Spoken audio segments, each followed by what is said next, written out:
কোন প্রতিবেশী দেশ ওটার বলার অপেক্ষা করে না। প্রতিবেশী দেশ মানে ভারত। নেত্রী বলছেন যেটা, যে করে ফেলবো এসব কথা না, করে দেখাও। বলছেও না যে আমরা একটু ভুল করেছি, ক্ষমা না চাক, অন্তত দুঃখ প্রকাশ করা অথবা একটু চুপ থাকা, তারা সেটা কোনোটাই করেনি। আমাদের আইনের জায়গায় ঠিক মতোই আছে, শৃঙ্খলাটাতে গোলমাল হচ্ছে। যে নির্বাচনের চেয়ে যেন জীবনের মূল্য বেশি হয়ে গেছে। যেহেতু তারা নির্বাচনের মাঠে নেই, ডিস্টার্ব করাটাই তাদের এখনকার একমাত্র রাজনীতির মতো। নির্বাচন নিয়ে কোনো প্রতিবেশী দেশের উপদেশ চায় না ঢাকা। একই সঙ্গে পররাষ্ট্র উপদেষ্টা কথা বলেছেন বাংলাদেশ কোনো সন্ত্রাসবাদকে প্রশ্রয় দেয় না, কোনো বিচ্ছিন্নতাবাদীকেও প্রশ্রয় দিবে না। একই সঙ্গে আজকে আমরা দেখেছি যে ভারতে বাংলাদেশ যে হাই কমিশনার রয়েছেন তাকে তলব করেছে এবং তারা সেখানে বাংলাদেশের কূটনৈতিক মিশনের, বাংলাদেশে অবস্থিত ভারতের কূটনৈতিক মিশনের নিরাপত্তা চেয়েছে। দুটি ঘটনা দু প্রান্তে আসলে কেন এই ধরনের হঠাৎ করে? জি, ধন্যবাদ আপনাকে। বিষয়গুলো অত্যন্ত প্রাসঙ্গিক। ওই যে জবান খুলে কথা বলা, পরিষ্কার করে কথা বলা, অর্থাৎ পথে ঘাটের বাংলায় যেটাকে বলে যে ঝাড়ি কাশি দেন, খুশখুশি কাশি না। কোনো প্রতিবেশী দেশ ওটার বলার অপেক্ষা করে না। প্রতিবেশী দেশ মানে ভারত। তারপরেও কূটনৈতিক ভাষায় হয়তো বলা হয় কোনো প্রতিবেশী দেশের। আমাদের প্রতিবেশী বলতে ভারত। তো প্রতিবেশী বলি বন্ধু, কিন্তু এই বন্ধু আমাদের সাথে বন্ধুত্ব আসলে রক্ষা করছে না, না রক্ষা করাতে এই কথাগুলো আসছে। তার উপর আসছে কি বিচ্ছিন্নতাবাদ নিয়ে কথা এসেছে, সন্ত্রাসবাদ নিয়ে কথা এসেছে। তো এটা তো এরই মধ্যে স্পষ্ট, যারা বিতাড়িত হয়েছে 5 আগস্টে, আমরা ফ্যাসিস্ট বলছি, স্বৈরাচার বলছি, নানান শব্দ দিয়ে চিহ্নিত করার চেষ্টা করছি তাদেরকে। তো আদতে তারা কিন্তু সন্ত্রাসী কর্মকাণ্ডই করেছে। তো তাদেরকে তারা আশ্রয় দিয়েছে, শুধু আশ্রয় দেয়নি, প্রশ্রয় দিচ্ছে, মদতও দিচ্ছে। সর্বশেষ বোধ একটা অডিও আপনি খেয়াল করেছেন যে আওয়ামী লীগের একজন নেতা অথবা কর্মী বলছিলেন তাদের নেত্রীকে, অডিও যেটা আমরা পেয়েছি, যে এটা করে ফেলবো তো সেটা করে ফেলবো। নেত্রী বলছেন যেটা, যে করে ফেলবো এসব কথা না, করে দেখাও। সেটাই হচ্ছে তথ্য এবং এটাই বাস্তবতা। তাদের এখন সেটাই রাজনীতি, এর বাইরে যাওয়া তাদের সুযোগও নাই। যেহেতু তারা ওই ঘটনার জন্য এখন পর্যন্ত কোনো ক্ষমা চায়নি, অথবা বলছেও না যে আমরা একটু ভুল করেছি, ক্ষমা না চাক, অন্তত দুঃখ প্রকাশ করা অথবা একটু চুপ থাকা, তারা সেটা কোনোটাই করেনি। একদিকে আমাদের সামনে নির্বাচন, আরেক দিকে আমাদের এখানে আইন শৃঙ্খলার কথাটা এসেছে। আমাদের আইনের জায়গায় ঠিক মতোই আছে, শৃঙ্খলাটাতে গোলমাল হচ্ছে। তো শৃঙ্খলার গোলমালের জায়গায় দেখা গেল যে আমাদের একজন প্রার্থী গুলিবিদ্ধ হয়েছেন। কখন? তফসিল ঘোষণার পরদিন।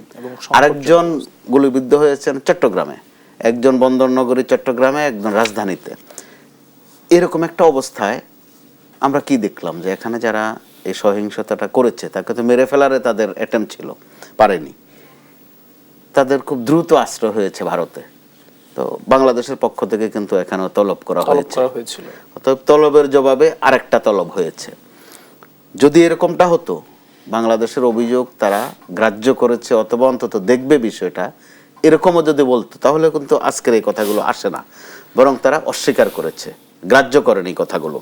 তো এরকম সময় একদিকে আমরা নির্বাচন নিয়ে আছি, আর একদিকে আইন শৃঙ্খলা।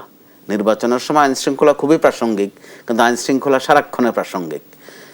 একটা সময় পর্যন্ত আপনিও বোধহয় ইয়েতে দেখেছেন, বাসে দেখেছেন, লেখা থাকতো যে সময়ের চেয়ে জীবনের মূল্য বেশি।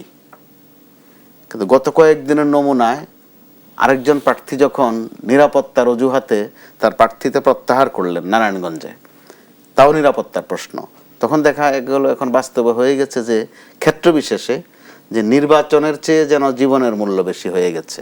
এটাই বাস্তবতা।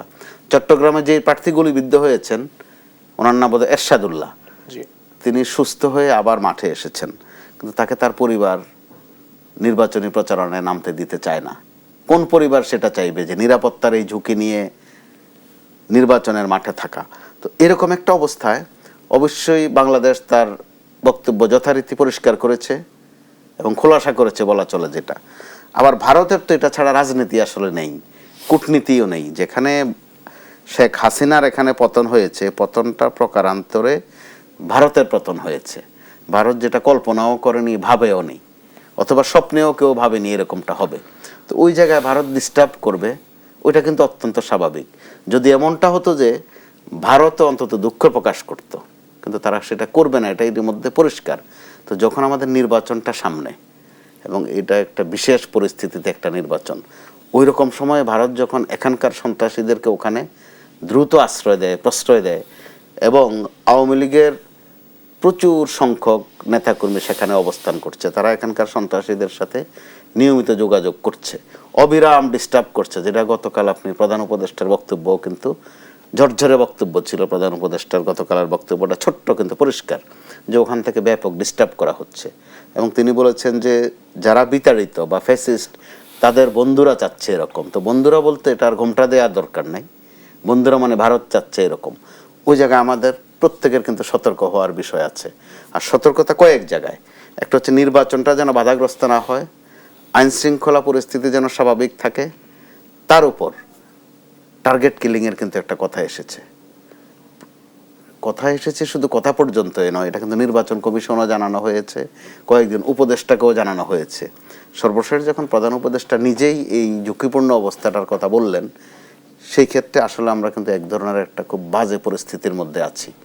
তো এই জায়গাতে আশা করি প্রধান উপদেষ্টার যে আহ্বান, যে রাজনৈতিক দলগুলো বলতে আমরা বুঝে নেব বিএনপি, জামাতে ইসলামী, তাদেরকেই, যে তাদেরকে বলছে কাছাকাছি থাকতে, তাদের মধ্যে যেন দ্বন্দ্ব বিবাদটা না আসে। তো একটা প্রশ্ন এসেছে যে তাদের মধ্যে দ্বন্দ্ব বিবাদ আছে কিনা, আছে বলেই কিন্তু পলাতকরা ওই সুযোগটা পাচ্ছে, এবং স্বাভাবিকভাবেই তারা ওই সুযোগটা নেবে। আর সেটাই তো তাদের এখনকার রাজনীতি, এছাড়া তাদের কিন্তু রাজনীতি নেই, যেহেতু তারা নির্বাচনের মাঠে নেই। ডিস্টার্ব করাটাই তাদের এখনকার একমাত্র রাজনীতির মতো। তো ওই জায়গায় বাংলাদেশ যথার্থ রিয়েকশন দিয়েছে, একদম যথার্থ রিয়েকশন। সেটা আশা করা যায় যে বিশ্ব গণমাধ্যমও কিন্তু সেটা গুরুত্ব পেয়েছে।